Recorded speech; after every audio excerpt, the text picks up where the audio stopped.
অল্প ছানাতে আর তার সাথে একটু সুজি মিশিয়ে কিন্তু এত সুন্দর একটা ছানা পোড়া মিষ্টি বানানো যায়। নমস্কার বন্ধুরা, সাবিত্রী কিচেনে সবাইকে স্বাগত। বন্ধুরা, আজকে কিন্তু সকাল থেকে আমাদের এখানে প্রচুর ঝড় বৃষ্টি হয়েছে, আর তার জন্য প্রচুর গাছপালাও পড়ে গেছে। এই দেখুন, বাঁশ ঝাড়গুলো সব শুয়ে পড়েছে।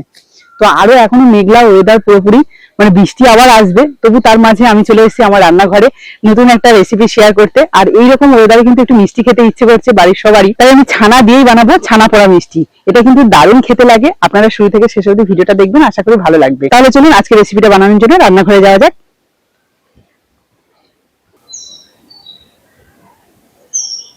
ছানা পোড়া মিষ্টিটা বানাতে গেলে অবশ্যই করে কিন্তু ছানাটাকে আগে রেডি করতে হবে। তার জন্য উনুনটা ধরিয়ে একটা কড়াই বসিয়ে দিচ্ছি। ছানা কাটার জন্য এখানে কিন্তু 1 লিটার দুধ আমি জাল দিয়ে রেখেছিলাম আগে থেকে। এখন আরেকবার জাল দিয়ে কিন্তু এখানেই ছানাটা কেটে নেব।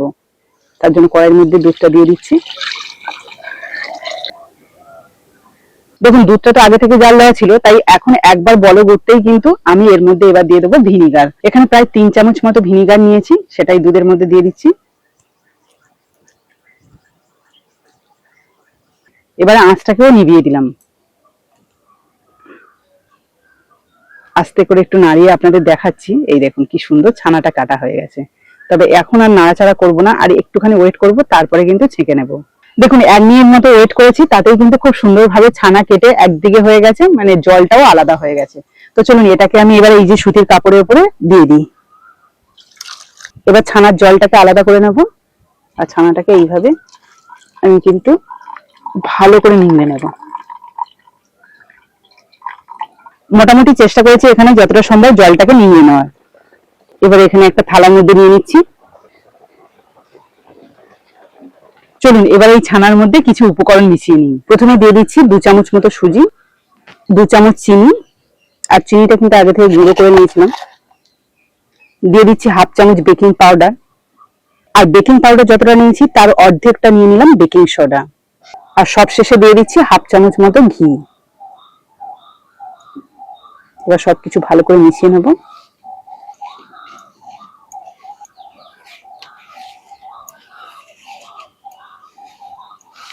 আচ্ছা, এর মধ্যে মাখাতে গিয়ে যদি খুব শুকনো মনে হয় তাহলে কিন্তু ছানার জলও একটু ব্যবহার করতে পারেন।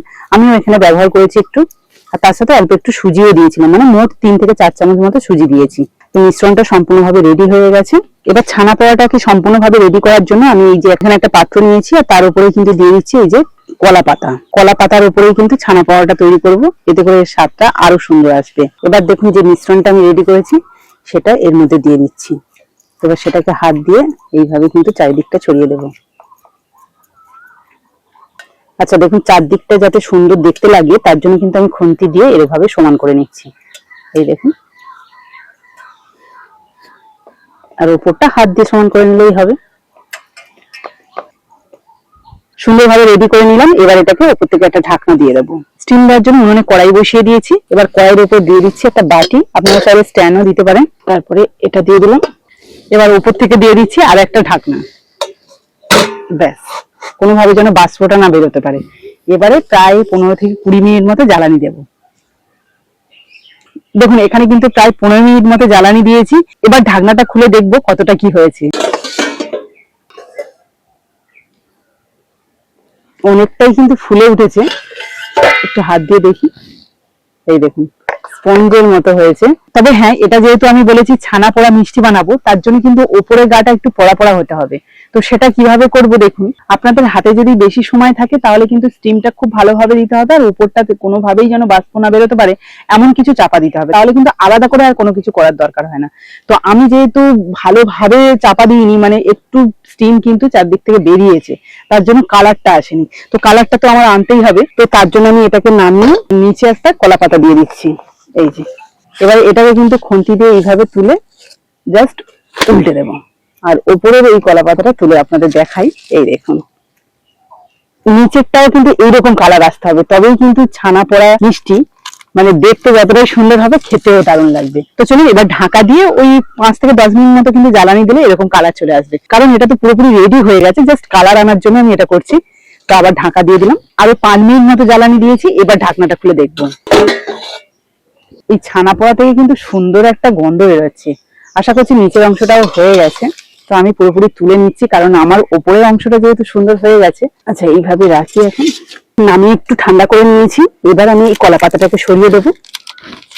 এই দেখুন এই পিঠটাও কি সুন্দর হয়েছে, তবে মাঝখানটা একটু বাকি ছিল, যেহেতু এই কলা পাতার শিরা আছে না উঁচু হয়ে, সেই জন্য এই অংশটা একটুখানি পোড়া পোড়া ভাব হয়নি। তাছাড়া কিন্তু সুন্দর হয়ে গেছে এই দিকটা কালার, আর এই দিকটা তো একদম দারুণ লাগছে। এবার চলুন এটাকে ছুরি দিয়ে পিস পিস করে কাটি।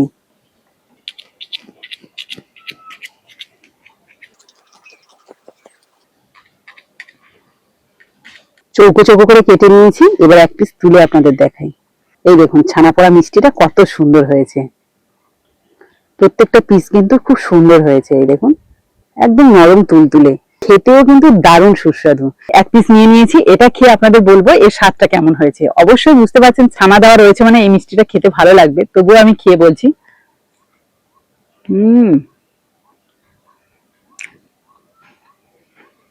দারুণ লাগছে। কিন্তু এতে যে ঘিটা দিয়েছি এটা কিন্তু খাঁটি ঘি দিয়েছিলাম, তার জন্য ফ্লেভারটা খুব সুন্দর এসছে। সব মিলিয়ে কিন্তু এই ছানা পোড়া মিষ্টিটা আমার ভীষণ ভালো লেগেছে। আপনাদের কেমন লাগলো অবশ্যই কিন্তু কমেন্টে জানাবেন, আর ভালো লাগলে প্লিজ একটা লাইক করে বন্ধুদের সাথে শেয়ার করবেন। যারা আমার নতুন বন্ধু আছেন তারা যদি ইউটিউব থেকে দেখে থাকেন তাহলে প্লিজ চ্যানেলটাকে সাবস্ক্রাইব করে রাখবেন, আর যারা ফেসবুক থেকে দেখছেন তারা ফেসবুক পেজটাকে ফলো করে দেবেন। তাহলে চলুন আজকের মতো বিদায় নিই, পরের দিন আসবো আবার একটা নতুন ভিডিও নিয়ে। ততক্ষণ ভালো থাকবেন, সুস্থ থাকবেন।